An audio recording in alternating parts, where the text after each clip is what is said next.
Stop Now, a social experiment enterprise. Hello, everyone. Happy New Year. Welcome to Stop Now. I'm Nate. Hello, everyone. I'm Melissa. Yes, Melissa, we did it. We made it. We here. So we can end the show right now. We can stop right now. You play so much. But yes, I'm glad that we're here, Melissa. I'm glad that the folks out there watching us this week. Before we bring on our great panel of guests to discuss a very important topic, I just want to check in with you, my friend. How was your New Year's? How are you feeling now that we are officially in 2021? I'm excited, Nate. Your optimism that you've had on the previous shows, it is fully rubbed off on me. I feel so excited about this year. I said, just all types of good things are coming. I can feel it. I'm not letting in any bad energy. It's going to be a good year, guys. How about you, Nate?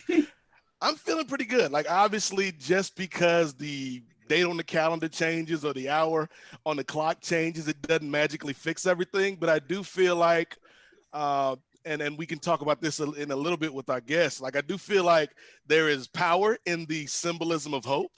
It might not be something you can touch, but I do think that it feels like maybe just a little bit of the weight has been lifted off of people's shoulders. Not all the weight, but just a little bit. Like we can breathe a little bit, going into this new year. And so, yeah, I'm feeling good, Melissa. Any resolutions for 2021?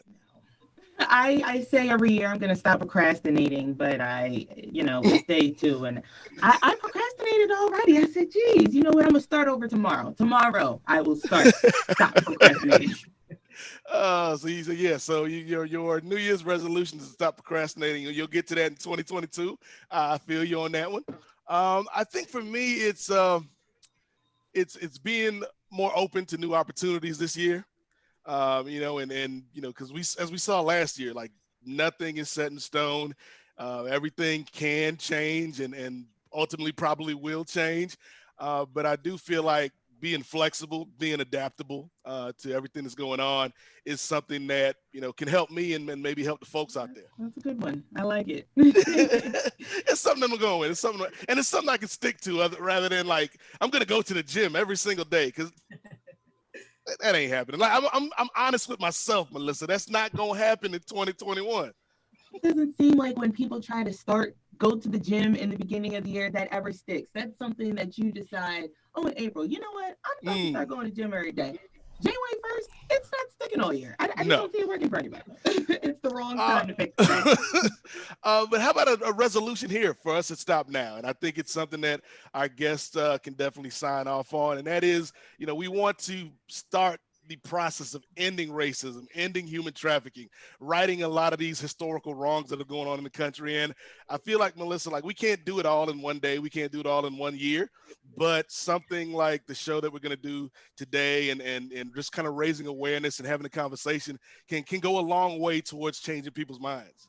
Absolutely, Nate. We definitely have to stop racism. Like last year was just mind blowing. And the fact that, now we have the ability to capture everything on camera the way that we do. And we have, everything's instant with the social media and people are able to spread the news. And we were on the pandemic, so we were quarantined. So the message was spread around a little bit more than I feel like it would have been if we were home. Like, I think that hopefully this awareness, we're going to be going somewhere now. So hopefully, I know more people have opened their eyes. They were a little bit closed-minded before, but hopefully, we're going in the right direction. I would hope. Yes, I feel like after last year, like there's nowhere to go with up because we can't get no lower. So, can we introduce our guest? I think so, JK. We're starting the year off hot, sir. Hi, Nate and Melissa. Hey, Yeah, Happy New Year. yeah, thank you, and Happy New Year to all, and excitement for all. So we always have hope. We have special guests joining us today, and I have to thank Justice and Lisette accepting graciously and coming on this new year and talk about racism and their experience towards how to end human trafficking, discrimination, and I believe Lisette is a trauma consultant, and she can talk more about how mental health and other issues come up in those things. Probably, I believe you guys are doing a good show, so you can probably ask them the right questions. We can jump on. Good. Yeah, so let's go ahead and bring in our special guest. Justice, we can start with you. Can you introduce yourself and let the people know, what you're doing, and also Happy New Year. Thank you. Happy New Year to you guys as well. And thanks for having me on. It's an honor to be here today. My name is Justice. I am the founder and CEO of Justice House of Hope. Justice House of Hope is a human trafficking facility for at-risk youth who has been traumatized, either sexual or labor trafficking. I've been doing human trafficking for probably over 5 years. I first started off working in human services and decided to go into working as an advocate for adult women that was trafficked. So my experience landed me with a social worker job and working in that field, and then becoming the CEO and founder of Justice House of Hope. And the reason why I chose to reach out to at-risk youth was because of me as a child who had witnessed domestic violence and also a survivor of domestic violence and sexual assault.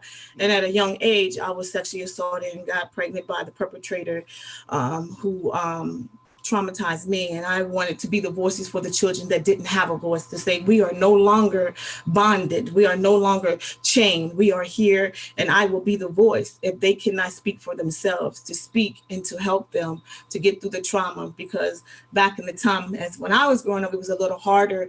People didn't believe you. No, that couldn't have happened. Not with so-and-so, the neighbor and all that. But I'm here today to say that human trafficking is real. Domestic violence, sexual assault, and racism is very real, and it's out there, and it's in our backyard. So we have to do something, and we have to say something. So to say something, to do something, is to listen and to learn. So it's an honor to be here today with Stop Now, to be able to give the information that I have to share with everyone that's willing to listen. So we are glad to have you here, and I love that at point before we bring in Melissa, that I think human trafficking and sexual assault and trauma, it affects everyone. But I do feel like, specifically when we're talking about race today, there's something within the Black community where we've got internal and external, pressures going against people that have gone through things like this. And so I think, that's something we can get into a little bit later. So Liseth, why don't you introduce yourself and let the folks know, what you have expertise in terms of this issue. Well, good morning and afternoon, everyone. Yes. I guess Happy New Year's. My name is Liseth London, and I have my own organization, consulting business named Liseth London Global Consulting. I did not want to name it with my name, but they said about this whole trademark thing, they're like, it's better if you put your name. So that's the only reason. Not narcissist, not self-absorbed. So I always have to let people know that first, because they're like, okay. But yes, it is Liseth London Global Consulting. My background is in social work and psychology. I'm finishing my doctorate in international psychology with emphasis in trauma services. And the reason why I wanted to create an organization that incorporates a consulting aspect to it is because I worked with the migrant population dealing with trafficking. I would say just the minority population in general, because I saw a lot of people from other countries coming in who were being trafficked. And so I worked in that field, I would say, for many, many years, and trying to help them reintegrate back into a family dynamic, which is very hard. And then being in the household of other people who were also trafficked or also exploited or sexually abused. And then here you are like, okay, you need to show them a positive way when they don't even know what that is. So I saw that there were so many gaps in the field, in society alone, and especially dealing with trafficking in a minority cross-cultural sense. And I wanted to be able to do something that didn't limit me to being able to talk about what I saw in the field. And that was talking about trafficking, talking about cross-cultural barriers that we see. I mean, I am originally from Panama, so my primary language is Spanish. I am a Afro-Latina. Yes, but I'm discriminated against two cultures, the Black and the Hispanic, and it's hard. And then how do you talk about that when people don't really talk about it? You only hear it in the Black community because we talk about stop racism, but we really don't hear a lot of it in the Hispanic side because it's all about hush hush. Try to blend in, try to like keep it quiet. And like Justice said, you know, when you say something is wrong, you know, they don't want to hear it because they're like, hey, we don't want to bring attention, blend in. So I wanted to do something with that. And so my organization basically assists or other organizations and individuals who are not only dealing with traumas, you know, whatever triggers they've had in terms of sexual abuse, environmental traumas, generational traumas, and all these things, but I also work with organizations and community centers who are trying to engage the community with a specific topic. So I currently am in different boards for organizations dealing with trafficking in West Africa. So there's a couple of organizations because we see a rise in that, and also bringing them into the U.S. and South America as well, because hired help, you know, so, like workers. And so, you know, bringing awareness into that because, you know, cross-culturally, we talk about trafficking as a no, this is a bad thing. But if you talk about it in another country, they're like, no, this is part of, no, you're working for the family. You're trying to bring us to a better standing. So the conversation is very different. So that's what my organization does in a lump sum. Sorry, it took a long time, but it's just basically all that, talking about cross-cultural traumas and all of that, and talking about these topics. Nate, Melissa. Yes, I thought I heard the doorbell. Yes, just to give an update. Yes. We have another special guest as well to join the panel. Her name is Monique Riley. Hopefully, she will be able to come online. Like, she's getting connected. Okay. Just to give an update on that. Okay. Thank you, JK. We'll be talking to Monique momentarily. Hello, how are you? Hey, how are you doing? I'm doing well. Yourself? Doing good. Happy New Year. To you as well. Thank you. All right. So yes, ladies and gentlemen, we are joined by another awesome guest this week, Monique Riley. Monique, if you don't mind, can you take a minute and introduce yourself to the people out there? Yes. Hi, everybody. My name is Monique Riley. I'm the CEO and founder of Freedom Youth Family Justice Center, Freedom Youth LLC, and the Bronx Human Trafficking and Domestic Violence Task Force. I'm happy to be here today, and I look forward to speaking to you guys a little bit more soon. Awesome. And so, Monique, what I was just about to get into, you know, kind of the opening topic for everybody, and you know, I think I'll put it to Lisette first, in terms of trauma, because I feel like a lot of times when people hear that word, they think of like one big defining event. Whereas I think trauma, and you can correct me if I'm kind of misstating things, but I also feel like we go through little traumas every day. And I think like 2020 was just one big kind of ongoing 10-month trauma for a lot of people. So, you know, we can kind of start there. Like, what effect do you think last year will have on people going forward? That's a great way to start. I've been telling this to people. What happened in 2020 was we went into the attic, and all the boxes that we've had throughout our lives were, you turn on the light and everything was open. 2020 opened all the boxes that we were hiding throughout our lives. All our little triggers that we like, I don't have time to deal with that. You know, yes, I was abused. Yes, I was cursed. I was, you know, all these different things that we just didn't want to deal with it. And we were like resilient and we're going to push through it. Everything we put in boxes, everything popped open. So we as a people, I think as a human race, we have to understand that we deal with trauma. Trauma is inevitable. It happens all the time. we think of it as like, oh no, this is something like a big thing. No, it happened. It can be by the fact that at 9 o'clock, you're used to eating your breakfast. And one day at 9 o'clock, you didn't eat your breakfast because you're like, what's going on? It can traumatize your whole mindset because the routine was off. These little things can happen. So I think for everyone this year, we're all going to be experiencing the residual effects of the trauma that we experienced last year. The COVID-19, the Black Lives Matter, the not feeling safe. Like here, well, I'm in Nashville right now visiting my sister, but they had a tornado in the beginning of last year, and in like January, February, and immediately COVID happened right after. And then you dealt with Black Lives Matter. Then there was the whole where there was a few youths that were protesting that were arrested within the low income community, which is like the main area where it got affected. So that community was like impacted back to back. And so looking at them, they're like, I mean, are we making it? And right now, what I'm dealing with in talking to a lot of these clients is January is coming, the landmines. You know, I think people don't understand that when you get triggered, you are also dealing with triggers and landmines where you're literally trying to walk around so you don't re-traumatize yourself with what you dealt with before. So you're dealing with two things, triggers, trauma triggers, but also landmines. So this is a thing that we're going to be seeing a lot of right now, especially for what we dealt with in 2020.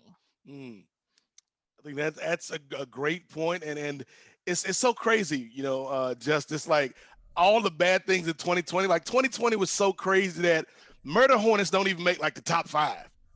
Like there was a couple months where we had to be kind of wary of these insects. And so, you know, kind of piggybacking off of Lisette's point in terms of this trauma, how do you feel like we can all move forward, particularly in the Black community and in communities of color moving forward? Did you ask me that question? I'm sorry. Yes. Sorry about that. Okay.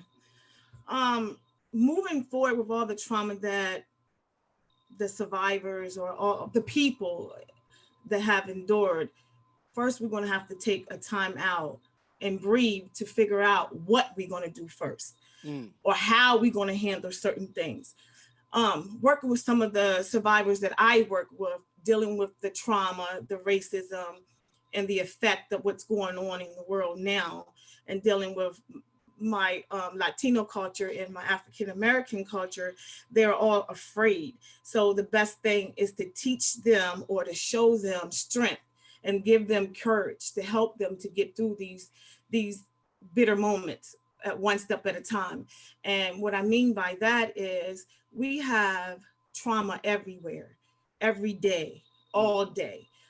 Just like, I'm gonna mess up your name and I apologize, but just like you said earlier, trauma happens every day, and it's what we do and how we handle that trauma to get us to the next step.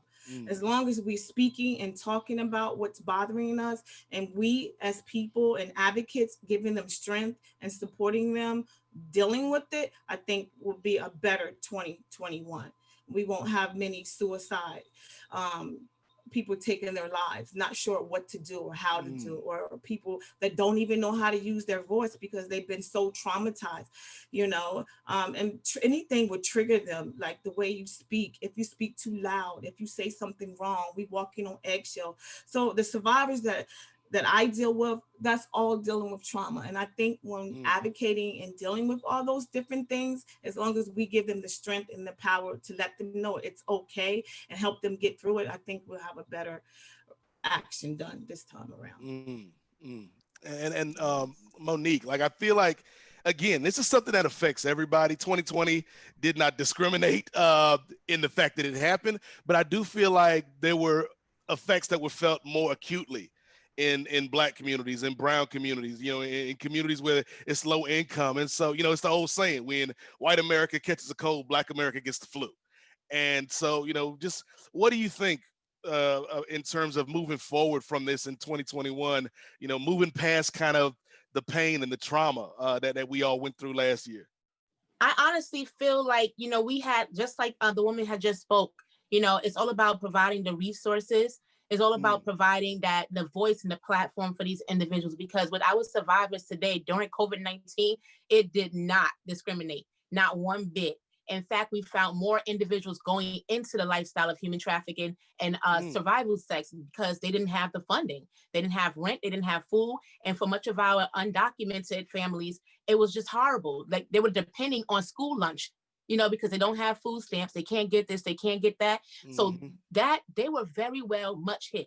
They were hit hard. We had to provide food. We had to provide clothing for individuals. We had to provide safe travels for individuals to get into a safe house. So it was really, really hard, especially on organizations, smaller organizations that's trying to do the work. It was difficult for us, but by the grace of God, we were able to get through. 2021 will be better if we will sit down at the table with survivors. I'm sorry, I'm joined by my husband, Joseph Riley. He also works with our organization. He wanted to add something. That's okay. That's fine. Happy New Year, Joseph. Good to talk to you. Hey, good afternoon, everybody. Yes, my name is Joseph Riley. I'm board chairman, and I'm also outreach director. I see this firsthand because when I do outreach, I do more than just sit at the office. I actually go out there and actually interact with the people, and I try to calm them down a little bit. I'm gonna just add on what we all know. This year was very tragic, but I do see a lot of positiveness coming from the trauma, and I've seen it throughout my entire life. One thing that people of color could do, and during trauma, doing anything, is we can adapt. We was able to adapt during COVID-19 and finding ways out of no way, whether it's going to church, whether it's linking up together. What I like to see us do more is, listen, I'll just make a point. I've heard people say that the people of color can't organize, they can't come together, and they can't do things structurally. And it's shown. I mean, we see irrational people go out there, and we've seen people, steal things and ravage buildings, but also seen people come together for causes. What I like to see as an outreach person, I like to see people come together every day. Take the fight every day. Don't do it part-time. Don't wait till somebody gets shot.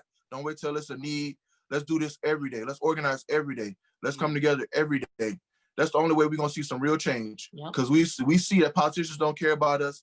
Even sometimes our own people don't care about us. But it's going to take people like us to come together to show people that we can organize, that we can come together, that we can make some positive strides to this future. And that's my goal as personally, is to link up with organizations like this one, people who want to just really make some change, and let's make some change. It can be done. It's action. Behind the sitting down, behind the conversations, behind all of that, we need action afterwards. And that's the part where we're lacking. The organizations unifying and then creating that action. That's what's needed right now for 2021. We already here now. We just got to make sure that we link up, we start organizing straight across the board to be able to keep people safe. We are the power. Don't ever think that you're lesser than anything. We are the power. We are the voice. We are the ones that make the future. And I think, I appreciate both of y'all for bringing that point up. And Melissa, I think what COVID revealed, because one thing that the medical people always told us about, the coronavirus is it affects those with a pre-existing condition more. And in terms of, we looking at America, Melissa, America's pre-existing condition is always been the way it deals with race, the way that it deals with Black folks, the way that it deals with brown folks, the way that it deals with all of these wrongs that is never really kind of been accountable for. And so, just thinking about the year for you, Melissa, have you noticed maybe, a sense of that unity and that community that they were just talking about, where maybe this can be the year where we start to see actual, real systemic change? Am I back? There you go. Look, I couldn't hear you, but it looked like you were speaking some truth right there. Looks like I'm my there. But absolutely, Nate. This year has definitely showed me that, we have come together. I mean, like you said, there were some riots and things happened and, people were a little bit divided. But I know that there were so many people. I love to see how people came together to clean up after the riots. I feel like they didn't put enough of that, on the news, because I know I was one of those people. I don't even live in the area. They had crazy riots. They broke in. I was down there to clean up. I took my broom and all that. You know, there's just little things like that to help the community. And I see that more of that is happening than I've ever seen before. I just hope that it continues, not just because, you know, Black Lives Matters was a hashtag. So I feel like this is something that is going to stick. And I'm just so happy that we have these communities and these organizations like you guys that are out here. I do want to know, do you guys have like social media? How do people who are going through, you know, human trafficking and different abuse, like how are they able to know that you guys are there for them to reach out to? Justice, how about you? Yeah, we have social media. We have Facebook. We did a commercial. So like we're out there. We're on every website, LinkedIn, social media, all those things that's out there that we're there. And also word of mouth. We go out in the communities. I go out in the evening times, and I deal with a lot of at-risk youth who has been human trafficked. So I go out and I feed the community, and you know, we just pass our cards out, but we have to be smarter. You know, we just can't get any and everyone a card because that could get the victim into some type of trouble. So we have to be mindful when we're out in the community and when we're working with people who have been trafficked or dealing with domestic violence or sexual assault. So we feed our communities, and they're aware of different things that we have out by doing different things. Giving out haircuts free, it gets our name out. Working with other organizations gets our name out. And I'm so thankful and grateful, even being here today. That's another way that we can bring awareness and get our name out in the community. Working with the community and working with different agencies would allow us to have our name out and about. And the blessing to be here today with these young ladies and their husbands is that now we can communicate with one another, because they might have a victim that might need to get out of the area where they are. I'm in Pennsylvania, so it's like networking, working together with one another, standing, not divided, but standing with one another. And we all can do something to make a change. So if you see something, say something, do something, and let's do this and work together, because I can't do this alone if I don't have any of you guys with me. So I believe just putting the word out and being careful with the words that we put out, because, you know, it is a safe house. The facility that my at-risk youth program is a safe house. So we don't go out giving out the direct address and stuff like that, but we work with individuals that we meet in other communities that, you know, is aware of us, and, you know, we're able to connect through that way and link through together. Absolutely, absolutely. I love that thought of that. You know, these are not separate individual organizations, right? We are all part of the community. We are all part of the whole, because it's going to take everybody. And so, you know, to that point, Lisette, you know, how can folks that might be in need, like, how can they get in touch with you? Like, how can they find you via social media and avenues like that? Well, I'm in all social media. I feel like I'm an old person because I'm really bad, but I figured out LinkedIn, and that's my strong one right now. Okay. But I do have other people handling the Instagram. As I see the Instagram, Facebook, YouTube, but they can go into my website and then go in and contact me. There's a contact form. What I've been doing with organizations who've been reaching out to me, who are, you know, I've been working with a lot of survivors who are opening up their own nonprofits. And so the way they have been contacting me is like, hey, this is the type of work I'm doing. I would love some help. I don't know what I can do, but I'm in the streets helping them. And I'm like, okay, well, what I can provide is the behavior engagement. So you're talking to them, you're building the rapport to them. And then when it's time, I'm that second person you connect them with, so that we can start the trauma assessment, so that we can start the mental health approach to addressing the fact that you want to leave that life.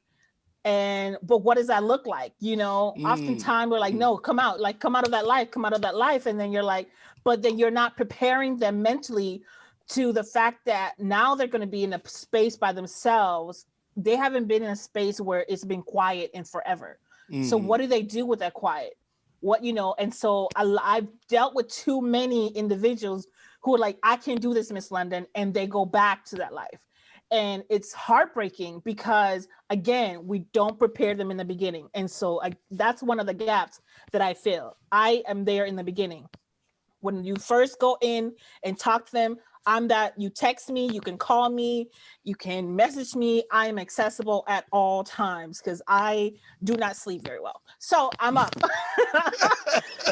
Hey, it happens. I have a whole organization in Houston that they are out there in working, and they leave out. They're in the field from 11 p.m. to like 4 o'clock in the morning. And they literally text me, hey, I have this young lady, she's wanting to leave, but she just wants to connect with someone just to have a connection. And that's what we do. We have that connection, 5 minutes, sometimes 10 minutes, but they have that mental health aspect that doesn't look like sit on the couch and let's talk about it. But like, hey girl, I'm glad you're there. Like, you enjoying, what do you need to do? And so we are building that rapport in a very informal way. And that's what I help them. So you can connect with me on my website or social media, whichever one. Okay. I love that, you brought up kind of the idea of it's not just enough to get somebody out of a situation. Because, it'd be like if I have a friend that stays in the house all day and I'm like, come outside, man, come outside. And it's the middle of January and I ain't get this man no jacket and he's just outside cold. He's going to go back in the house because that's what is comfortable for that person. So, yeah, I appreciate that thought that you put out there. Monique, in terms of, what you guys are doing and how folks can reach out and if they're in need, if they are in a situation where they're trying to get out of something, like how can they get in touch with you and your organization? Yes, absolutely. So you can go over to our Freedom Youth website, which is freedomyouthnyc.com. And we have a referral list right on our website. We get a lot of word of mouth. We're on the ground outside most times, and this is where we're finding people through harm reduction. So we're able to reach out to them most times, directly. Another way is being able to connect with some of our partner organizations, some of the hospitals that we're connected to. That is some ways that people are connecting with us. Or you can simply just send us an email at info@freedomyouthnyc.com. I have a topic I want to bring up, but I think it might be it's not going to be controversial, but it might be a hot topic. So Melissa, I'll let you ask a question first because I want to get an audience time to prepare for this controversy that I'm gonna throw on the table here in a little bit. This question is, I guess, for all three of you. How was it to start up your organizations? Because, these are situations that people don't always like to talk about. So to be able to start off, was it a bunch of hurdles that you had to go through to be able? Was it a nose, or was it a smoother path? If I might be able to add first really quickly. So for myself, I am a survivor of human trafficking through peer-to-peer recruitment, sex trafficking. For myself, it was more like I felt like God led me to doing what I'm doing. Had no idea how an organization was structured.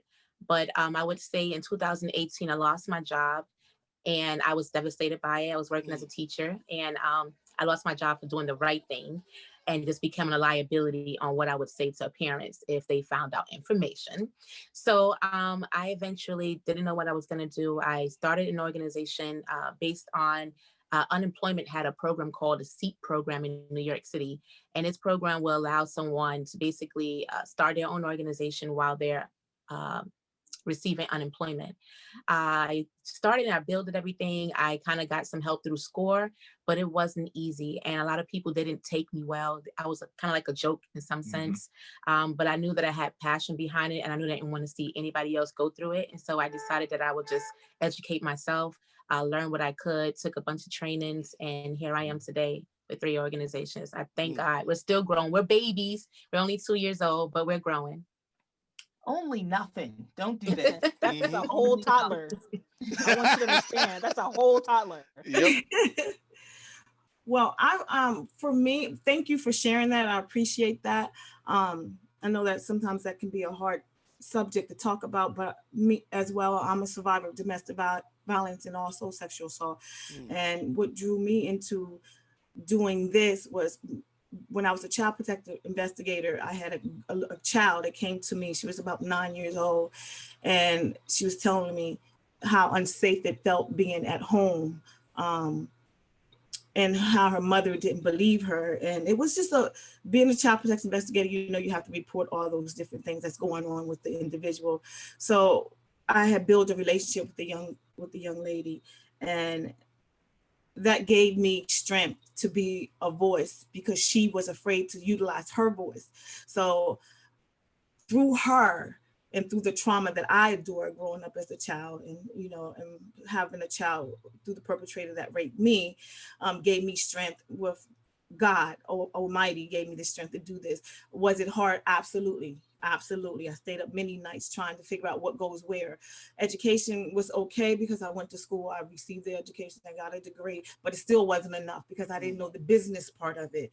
So, you know, it was a struggle, but the strength that allowed me to stay and to keep fighting is for those individual youth that I fight for every day. For they won't be that child that's outside on the corner with nothing to eat, or they got kicked out of their house because of their gender or what sex they wanted to be, or even take it one further step because they didn't want to go to church and then they get kicked out of the house, or if they even just get angry at their mom and dad and they can be trafficked. So I'm the voice that the voices that's never heard. So I utilize my strength and my power with God giving me the ability to do these things by working for the voices of the children that won't speak. So it was very hard, and you use a lot of your own money because you work 2 jobs to make sure you can pay the bills here. But you know, it's worth it at the end. As I save one life, I've done my mission.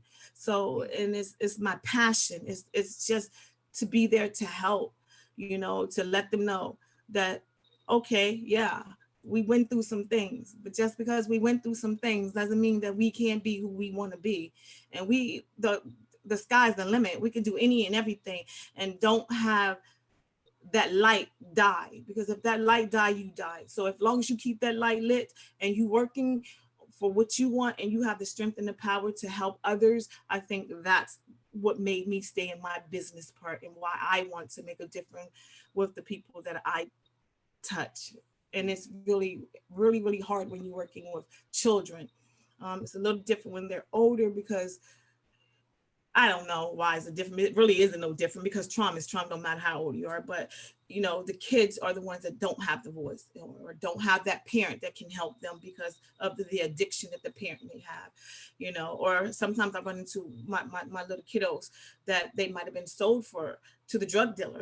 You know, so that makes me stay and makes me work even harder to keep Justice House of Hope, because the hope that I have to change someone's life. And Lizeth? I guess I'll go. I would say that it was a mixture of hard and just like, wow, thank you, God. You know, Mm-hmm. I I started it because I was traumatized and I was dealing with the anger of organizations looking at their staff as a replaceable number. I was tired of feeling as being replaced. You can run me down and then throw me over and then get someone else. And then doing the work that the people are doing, going out there, because I was traveling all over the US to reintegrate traffic victims and work with traffic victims and educate providers about how to talk to traffic victims. And it was just heartbreaking. And so I decided to quit my job and start my organization January 2019. And I have not looked back ever since. It has been a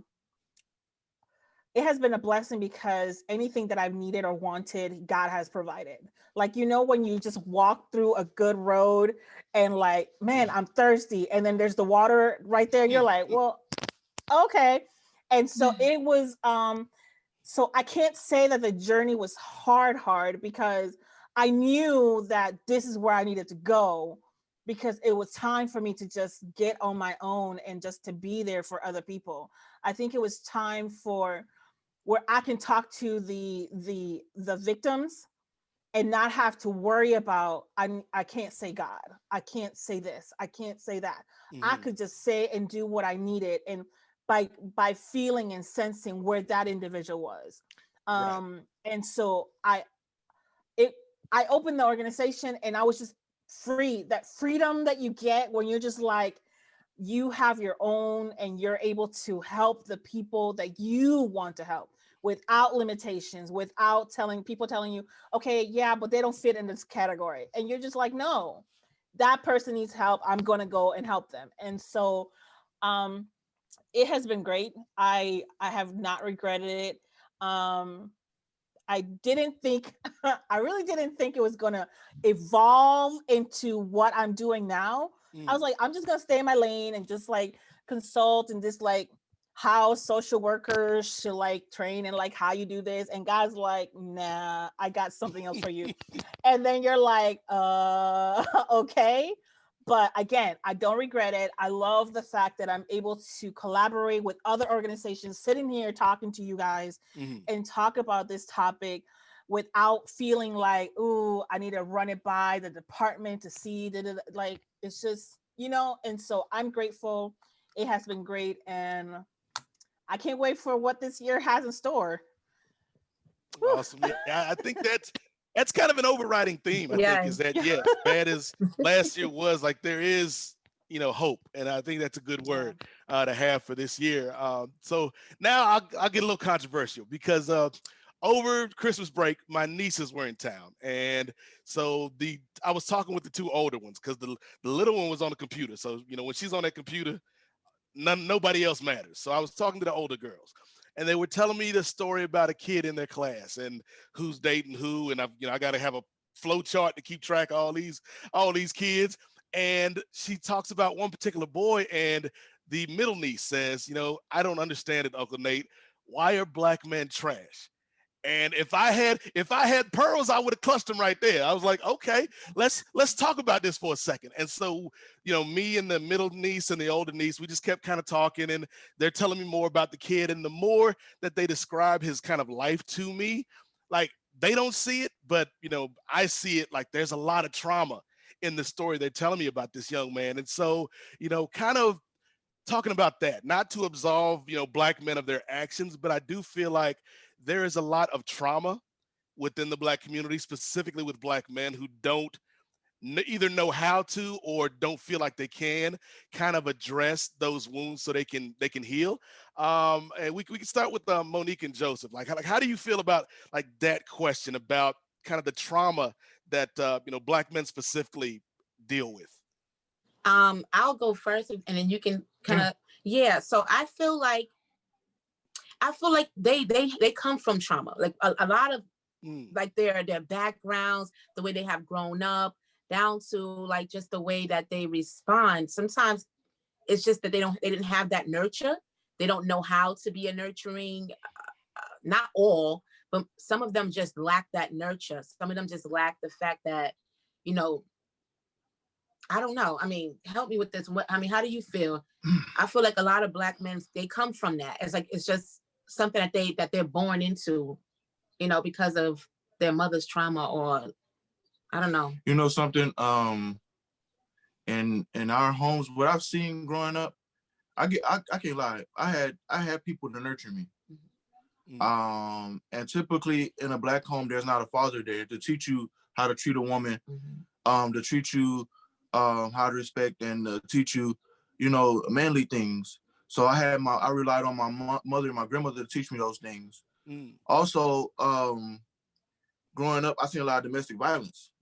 When it came to seeing a male that I thought was a positive male, it turned out that he controlled her using domestic violence.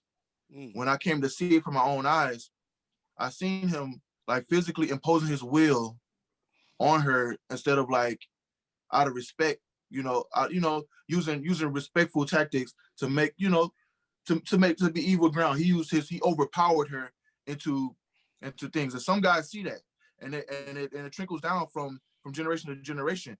Hey, in order for you, they'll say, like, in order for you to get your woman to do what you want to do. She got to do this. She got to do this, and this is how you do it. You just put your hand keep on your woman in check. Put her in check. Mm-hmm. So a lot of guys do see that, and then it trickles down, and then they figure, hey, if my daddy did it and it was cool, I'm gonna do it too. But the way I was raised by good, positive women, and they taught me. I had a couple of male role models that jumped in and showed me the proper way to treat a woman. Pull out the chair, open the door. And I'm from the South. We had no choice. Like, it was engraved. It was engraved in your skin. If you didn't do it, somebody was there to smack you. So this generation of kids are not raised how we were.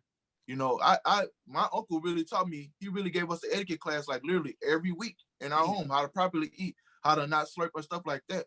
So, I mean, if we can somehow, some way try to incorporate with our kids today, I mean, it could be a better generation. But as for right now, that's the reason why a lot of our Black males are the way they are, because number one, domestic violence, and number two, they don't have that nurturing factor. Oh, I could throw in number three. The daggum rap videos. Every young Black man want to be a rapper nowadays, and they think that's a depiction of how they treat women, is to like throw money on them and treat them like trash, go to the next one, or stuff like that. But so basically a mix of like generational curses. That's kind of how I feel. Yeah. And then the fact that they wasn't nurtured or taught correctly, which is what some of our Black men are responding the way they're responding. Yeah. And see, I appreciate that. And I'm gonna throw in a fourth one as I turn the question. I'm gonna throw in a fourth one as I turn the question to Justice. And I'm gonna say, it's no pun intended, but like law enforcement, the legal system, the justice system is another thing that, you talk about, maybe Black fathers not being in the home. Well, like there's a reason for some of that, that we are disproportionately policed. And so like when you think about all that, Justice, like how can we kind of help this next generation of Black men that maybe are not able to kind of process the trauma that they've gone through? Well, this is a hard one. I want you to know that, okay? Living in a home where you have two parents and one works in law enforcement, and dealing with having children that works in law enforcement, probation officer, whatever it's going to be, which that's where I come from. With me, and that's how I got my name. With me, it was because we had two positive role models in the household. Now, don't get me wrong. Our culture plays a part too. I'm Dominican and African American. So our culture plays a huge different part with dealing with respect, how things should be. Men are normally taken out of the circle because of not having the nourishment that other boys or men have. But seeing the struggle of them being in jail and using abuse to control someone, not only do men control women, but women can also control men. So it can change either way. Living today and watching society today, watching how our people are from, I'm gonna take it one step back because I'm old school. How people are, we have been splitted all our lives from slavery. We've been splitted. Okay, so by us being splitted, we don't know. So when we have that, we don't know because no one taught us. So most of the time, most women are teaching the men. So the men are not nearly enough being at home because they're so busy trying to provide for the family. So providing for the family, sometimes they have to do certain things to get certain things. So either selling cars, selling whatever to make ends meet. I'm gonna use that word, to make ends meet. We look at our men because their man is trying to provide for us or put food on the table. I look at things a little different because coming from a two-parent family home looks a little different when I'm working with individuals that only have one parent. So what I'm trying to say, and I'm not sure if I'm saying it correctly, is that we have been broken. Our men have been broken. So our men need to be built to be our kings because we are their queens. We are their bones. We are there helping them to do this together. And I think if once we learn and we teach our young men, before our young boys to be men, because first they have to be boys to become a man. We need to help the men that have been incarcerated for such a long time is how to be a parent to our children. So being able to say that we as a community need to go back and teach some things that we have lost because it have been taken away from us because we have been broken for so long, and to educate one another and how to receive or how to treat a woman and why men are not trash.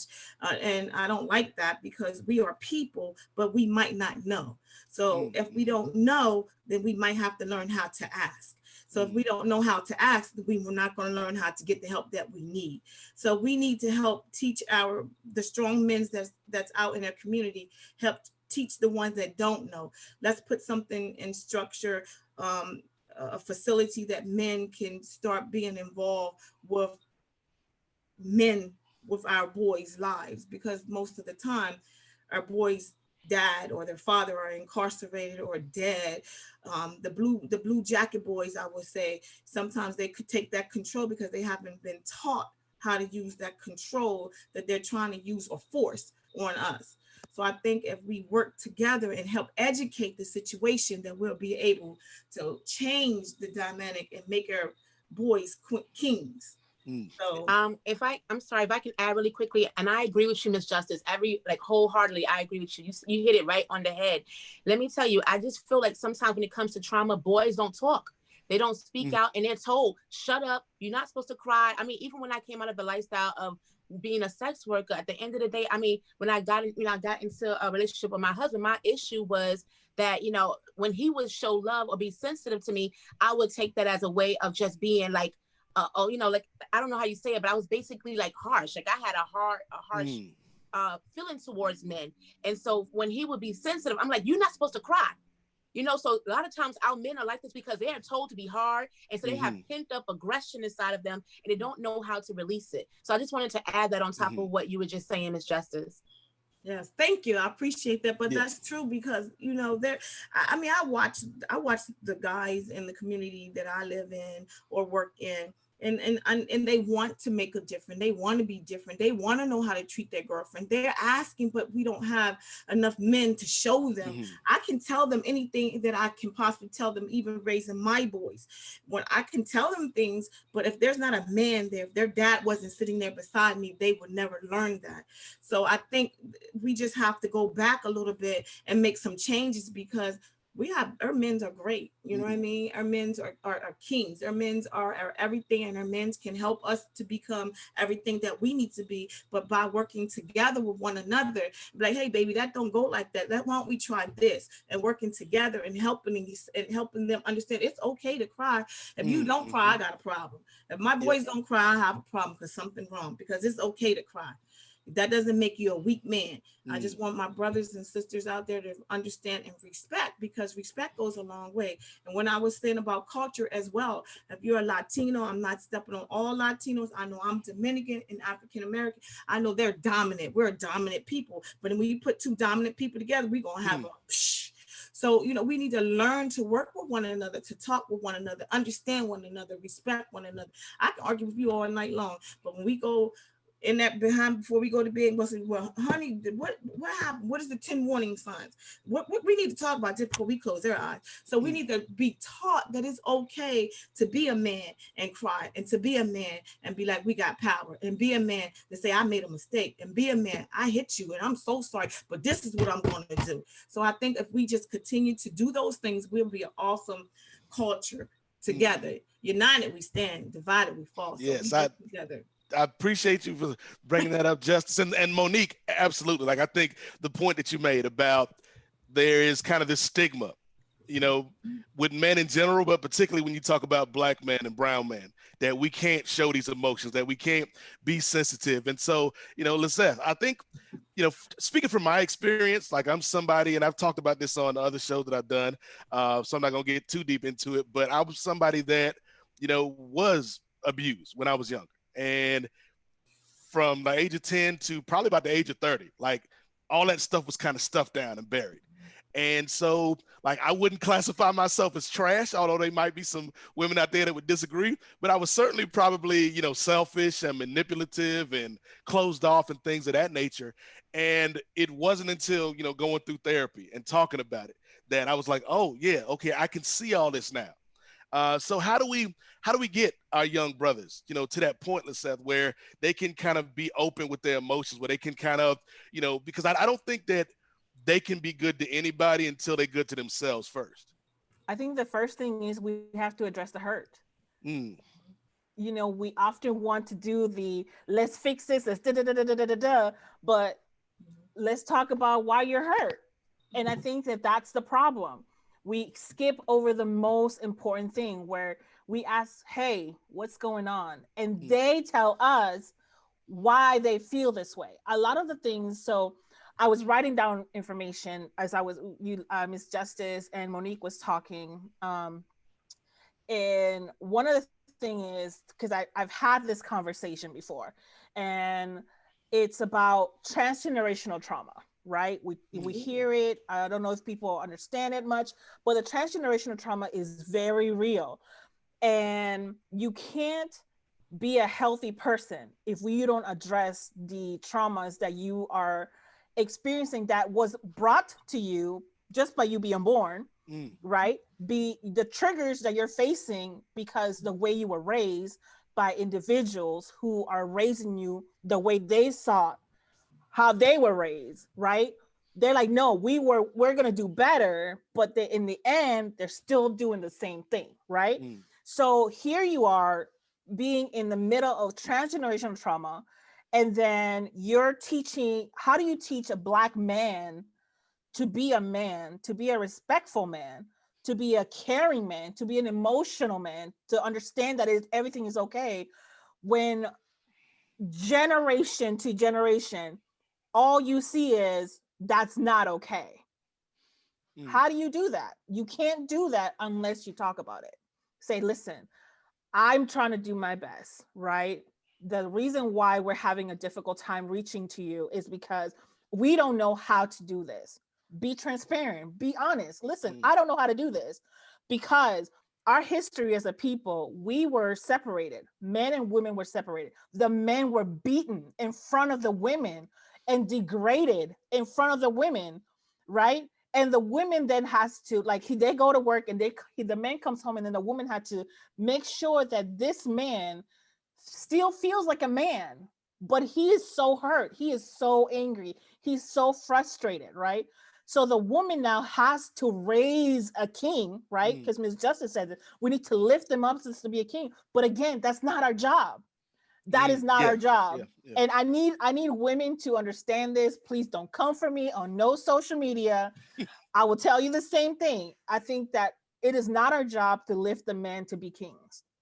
Our job is to make sure that we ask the question, babe, why are you hurt? Let's talk about it. My job is not to make you feel like you're a man. My job is to be there so you understand why you're not feeling like a man. I think that this is the questions that we have to ask.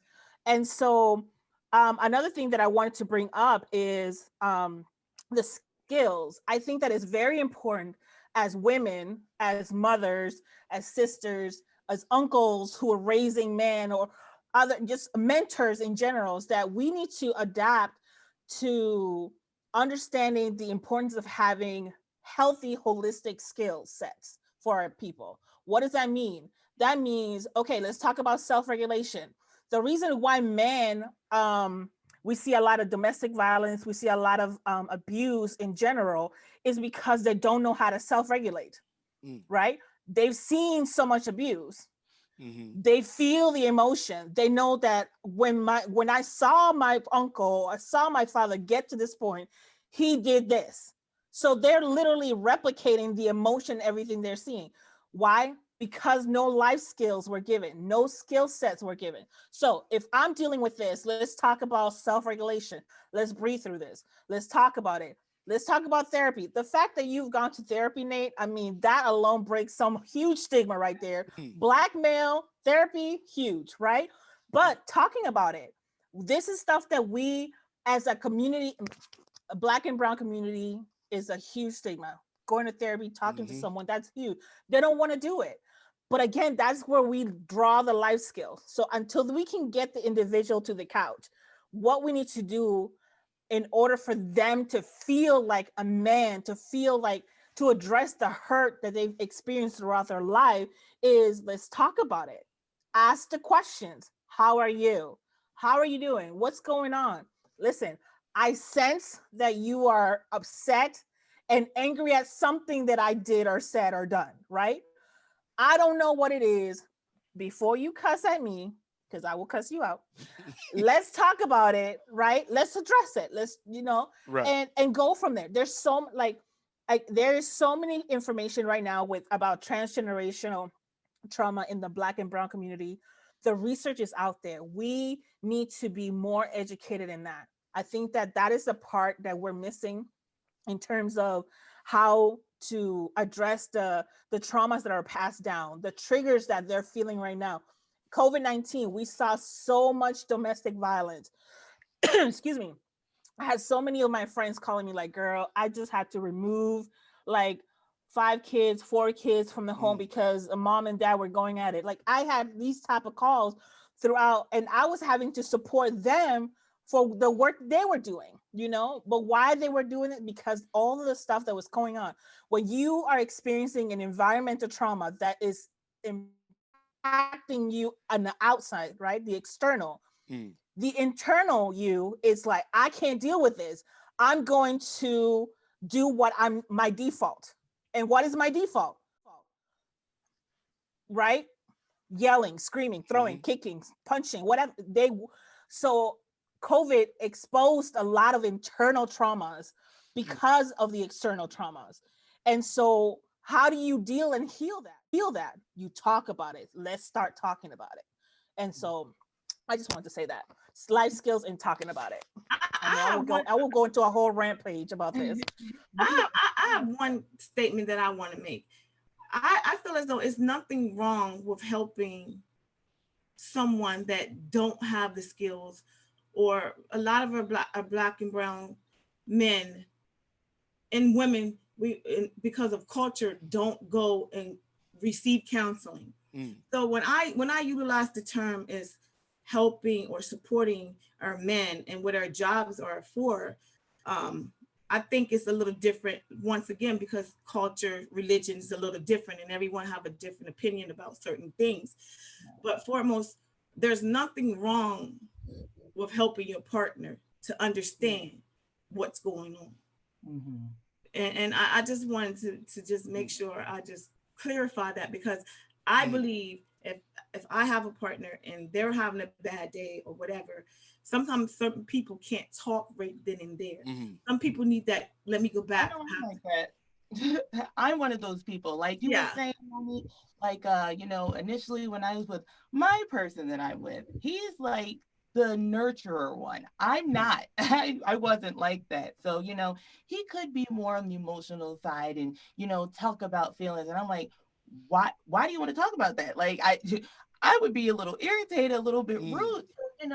We say that we want men to be, more talkative and be, express themselves and that they can cry, but there's a lot of females out here that aren't for that. And I know that I was one of them, and I know a lot of them that are like that. So it's like, we want men to be more open, but at the same time, there's a lot of us, especially Black females, that we really have to be more open and understand that they have feelings too, like, because I'm way better now, but well, I guess it's like Lisette was saying, like, we're all, like, not just Black men but Black women, like, we're all dealing with like the echoes and the, not to use this imagery, but like the chains of our ancestors. And it all goes back again, like Justice was saying, like, it's to the beginning, right? Since we got here, there's been, whether it's social factors or economic factors or, law enforcement or, just trying to live, right? Just trying to make it day to day, that there's a lot of trauma that's unaddressed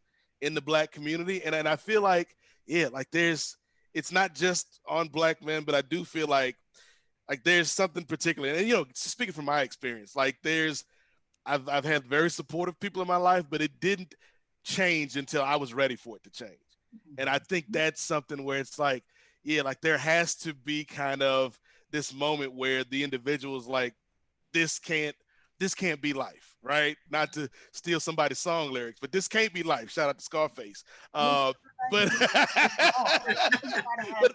you know, right? Wrong, you know. They have to realize that something needs to change. Like there's a lot of people who feel like, oh, I'm fine. Like I know I was like, okay, it's his problem. You know, he's too emotional. He needs to figure that out. And it was me. I needed to get that together. So, you know, yes, I agree. A lot of people need to realize that there's a problem here, and it just like generational that's just how my mom is, that's how my grandma was. It just kept going. It went for a long time, and I don't want my daughter to be like that. So I realized I had to put a stop to that. Stop now. And, you know, so I'm in my own therapy. 2020, like one of you said this year, you know, it brought everything back. Lisette, like everything just like came out the box that I tried to like put away for the longest time. And it was like, I have to deal with this now, or else I'm going to completely lose my mind. So it was like, this year has really brought some real self-awareness to me and a lot of other people with mental health. Like you just, things that you thought that you didn't have an issue with that you really do, especially in the Black community. I'm so happy that so many people are coming to this realization so that things can be better. We can do better. We can come together and things can get better from here. And without being shameful, because, you know, in our color of our skin sometimes make us like, well, you must have some type of mental health issue because you want to go see a counselor or a therapist. And it's none of that. It's self-help. You know, it's self-help. You need that. You need that self-help, that self-care. And I push that a lot because I believe that our men, and I'm going to continue to call them kings because I'm definitely a queen, that they definitely need that support and that help to get help with the help that they need the help with. If that makes sense. No, that makes perfect sense. I'm sorry, can I jump in?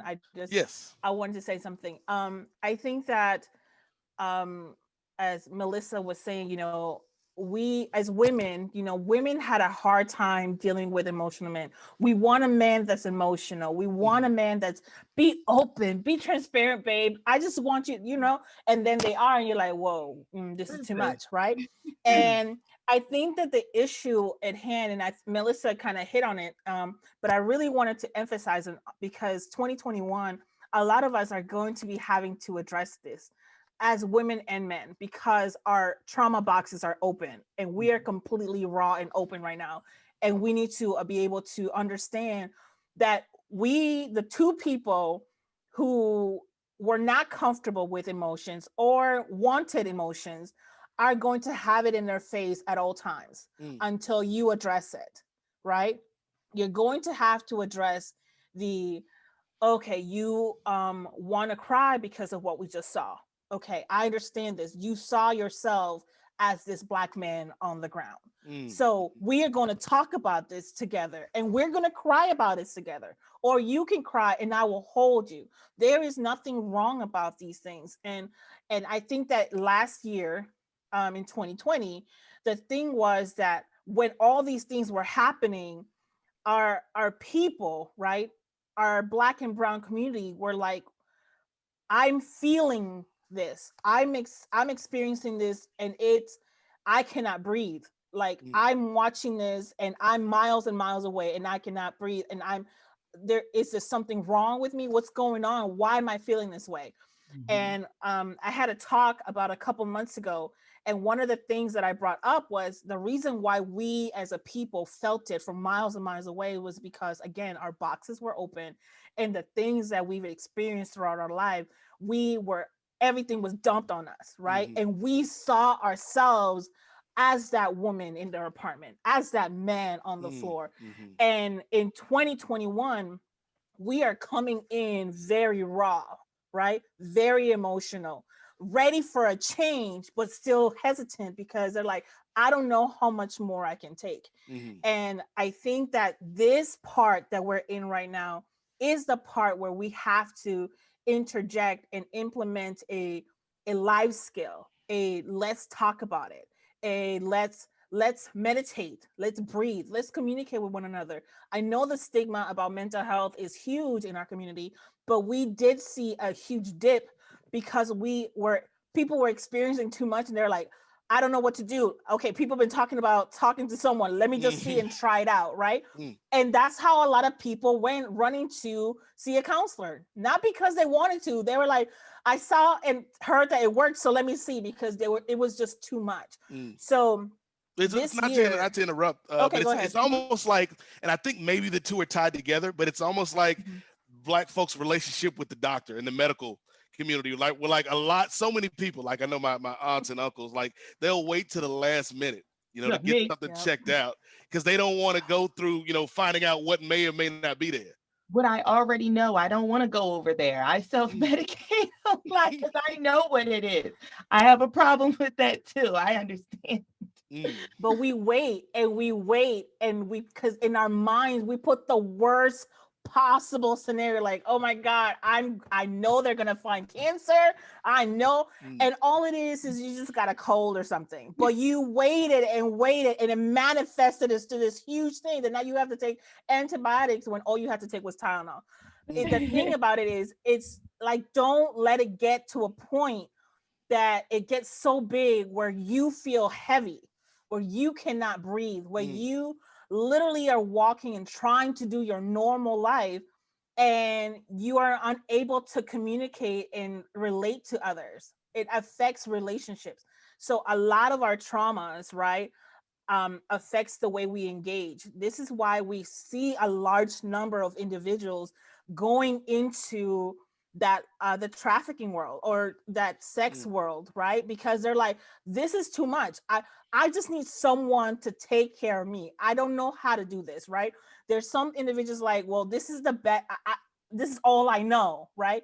I'm just going to stay in this world. Or, like, we have these things. I have an individual right now we're literally going back and forth about whether or not she should go back into this world.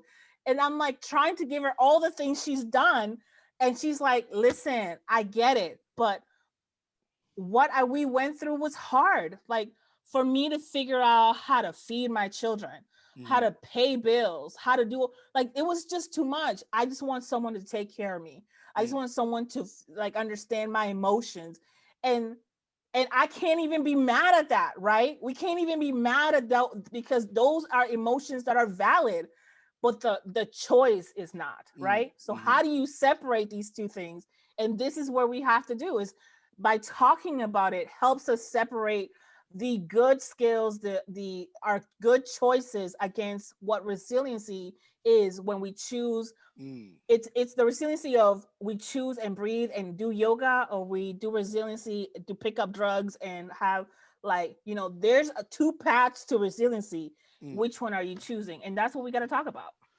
And Monique, I want to bring this to you because I feel like when you look at 2020, when you look at just kind of not even 2020, like, right, why limit it to that? When you look at the history of Black life in America, I feel like a lot of it has just been about survival, right? A lot of it has just been about making it to the next day. The Good Times song, keeping your head above water, you make a wave when you can.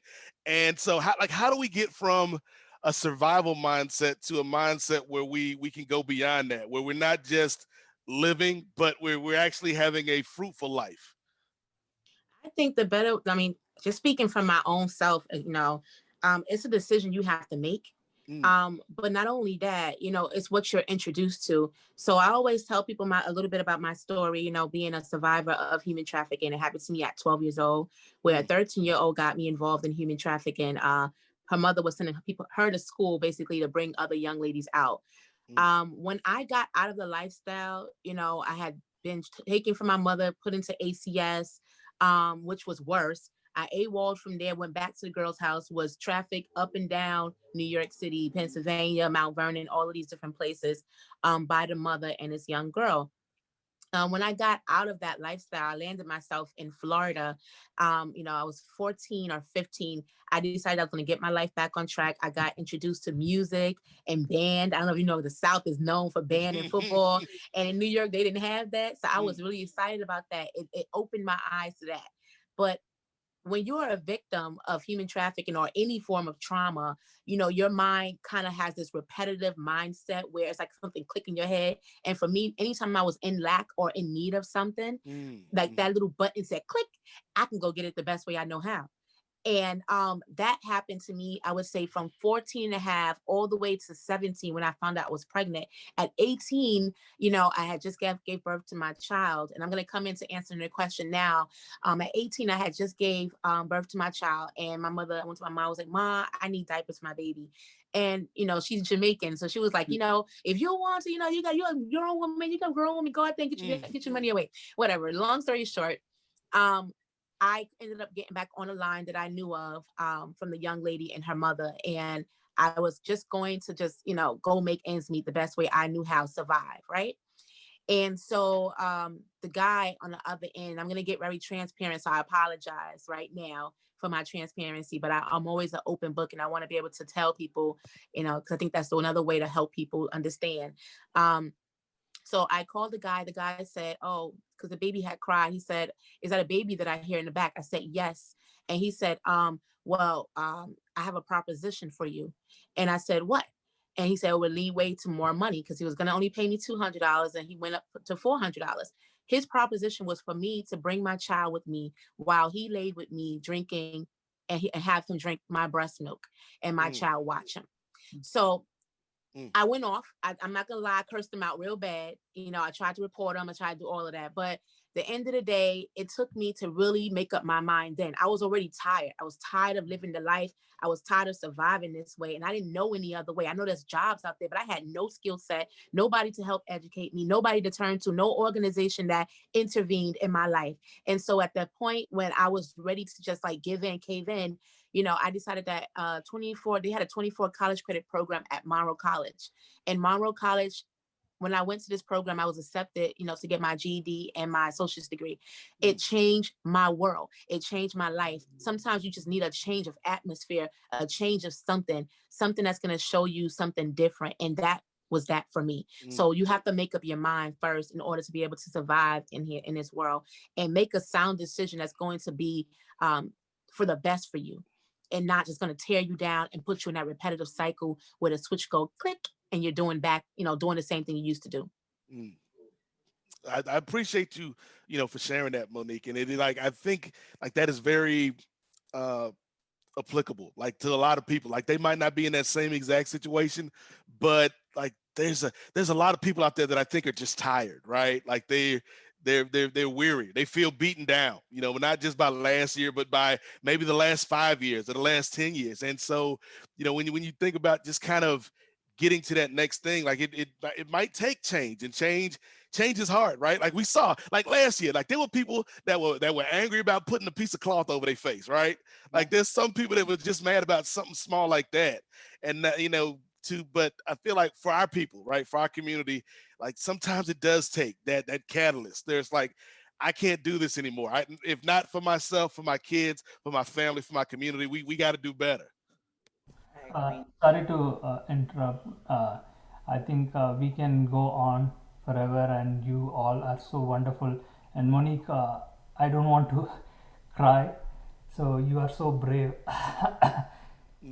Thank you so much. I really appreciate.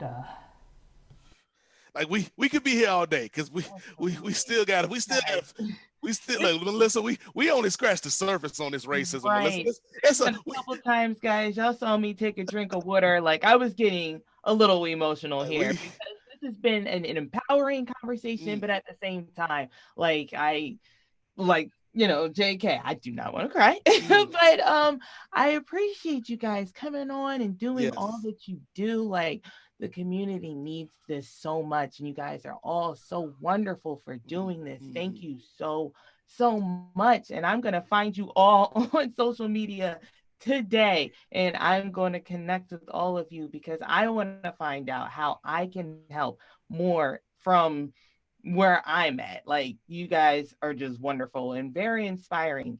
Thank you so much.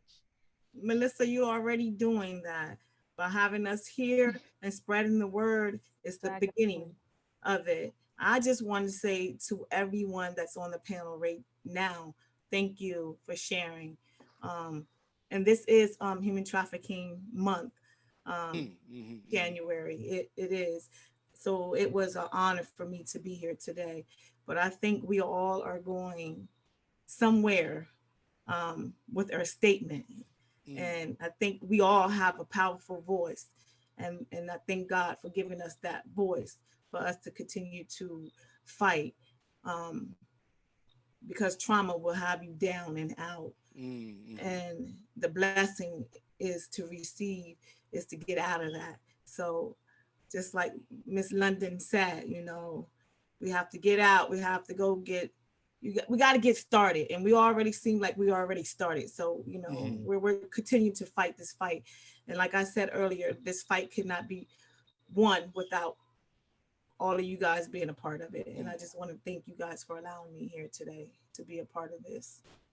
Absolutely. I think, you know, one of the things is that you're talking about there is last year, like maybe you got to get to a point where things cannot continue the way they've been. And I think if there's any positive from last year, it's that a lot of stuff was kind of laid out there on the table, whether you're talking about, you know, the government or systemic racism or problems within our community. And there's a lot of stuff that was kind of put on Front Street. And now, you know, maybe Lisette, like now that it's out there, like nobody wanted it to be out there, you know, maybe folks had it up in the attic, like you said, but now that the boxes are open, we can actually start to work on it.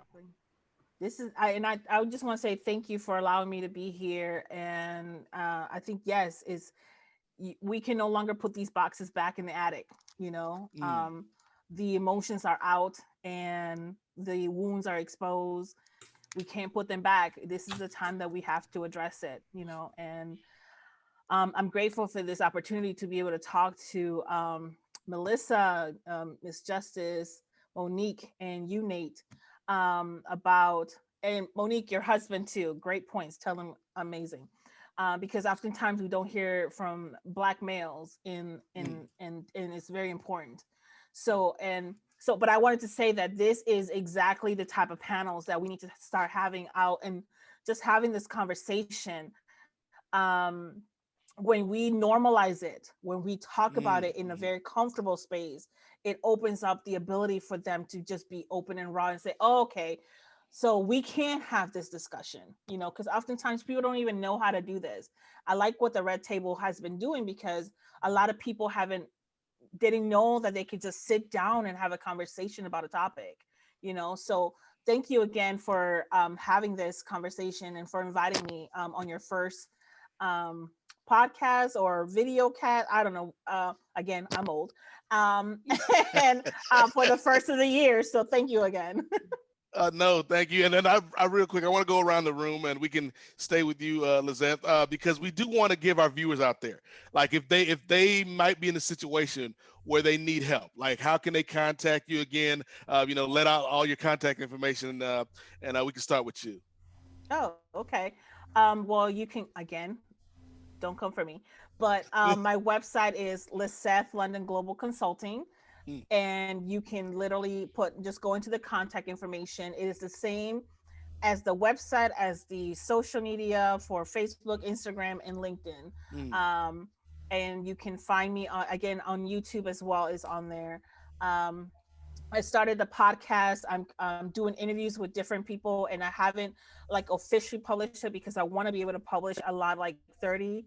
And right now I'm at 20 interviews. Okay. But I'm doing a podcast as well, just having conversations with individuals about just regular small topics that we are seeing, that we saw last year. My email is info@Lisette London Global Consulting. And also, if you go into the website, you'll also find either a calendar to do a conversation, like just talk to me, set up a meeting, or and my phone number as well for the business is there, so you can either text or call, and I respond within 24 hours. So awesome, definitely. Like I said, if there's somebody out there that's watching this that might need, you know, that first step, that's definitely a good resource for them. Justice, before we turn over to Monique for a second, Justice, where can the good folks out there, you know, contact you if they in a situation where they're ready, you know, to take that step and make that change? How can they get in touch with you? Sorry. even if they're not ready and they just want to have someone to talk to, or they might be afraid or not sure what to do, there's always a human trafficking 1-800 number, and I'm going to share that, and that number is 1-888 373-7888. That's the hotline for human trafficking. For me, for them to get in contact with my organization, the name of the organization is justicehouseofhope.org. On my website as well, there's a page there if they just want to talk or have a meeting, or they just want to have someone to go to the doctor with them, anything that they might need or want.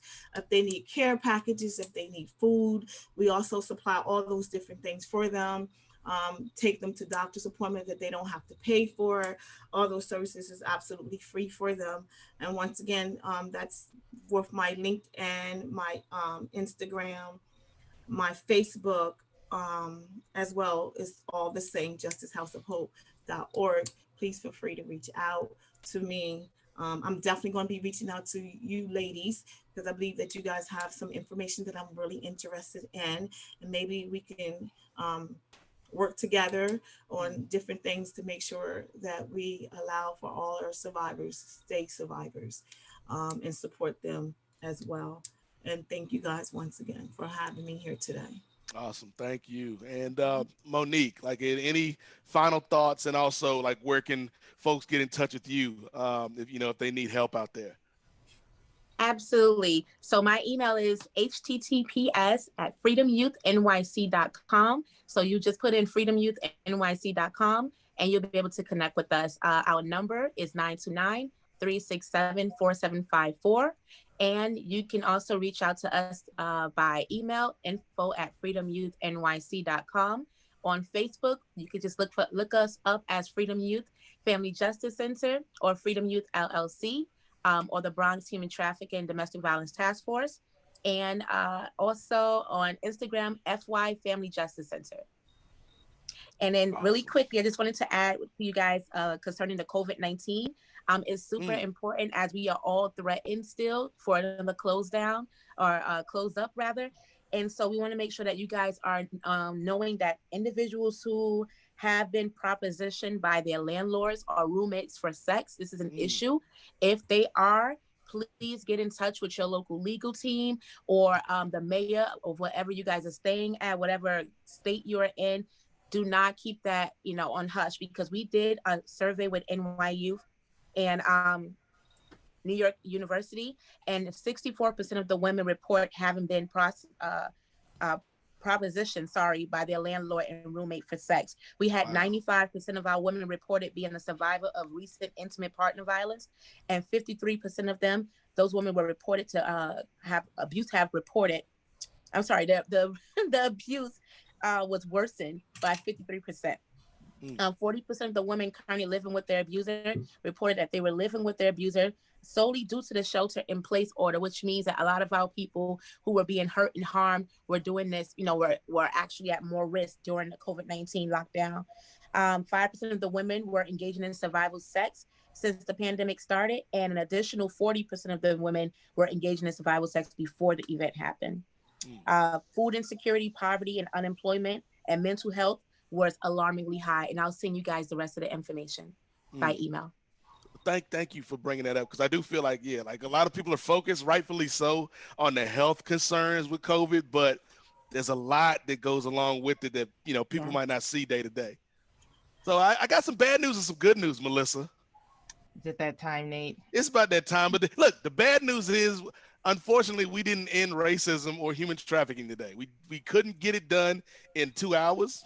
But the good thing is, I feel like we laid a foundation for a good conversation where, some folks out there, particularly, if there's a viewer out there that might be going through a situation like that, there's hope, right? And I think that's the word for 2021, Melissa. I don't want to get sued by Barack Obama people, but there's hope. We can hope and make some changes in 2021, my friend. Absolutely. I am very hopeful this year as well, Nate. I see some good things happening. Thank you, ladies, for joining us. Yes, and Monique, thank you so much. As well. Just thank you so much, guys. And please make sure everybody that's watching, follow everyone, follow Stop Now, go to our YouTube page and subscribe. And we'll see you guys later. See you next week, folks. Happy New Year. Happy New Year. Happy New Year's. Wash your hands. Wear a mask. Wear a mask. 6 feet apart. Yeah.